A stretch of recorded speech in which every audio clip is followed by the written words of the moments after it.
তোমার কাছে সুন্দর মানে কি? সুন্দর মানে আমার কাছে শুধু চোখে ভালো লাগা নয়। সুন্দর হলো এমন এক অনুভূতি যাকে দেখলে মন কিছুক্ষণ থেমে যায়।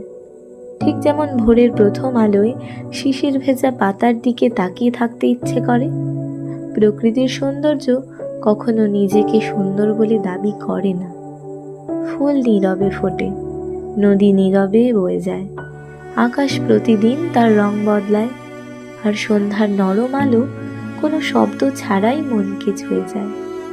মানুষের সৌন্দর্য ঠিক তেমন, যত কম দেখানো যায় তত বেশি অনুভব করা যায়।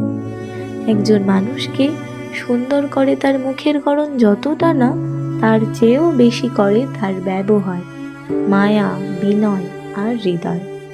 যে নিজের কষ্টের মধ্যেও অন্যকে কষ্ট দিতে চায় না, যে রাগের মুহূর্তেও সম্মানটুকু ধরে রাখে, যে কারোর দুর্বলতাকে উপহাস না করে নিঃশব্দে তার পাশে দাঁড়ায়।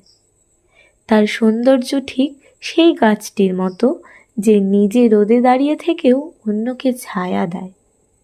কারণ ফুলের সৌন্দর্য একদিন ঝরে যায়, সন্ধ্যার রং একসময় অন্ধকারে মিশে যায়, শিশিরও সূর্যের তাপে হারিয়ে যায়, কিন্তু একটি সুন্দর হৃদয়ের ছোঁয়া মানুষের মনে অনেক দিন থেকে যায়।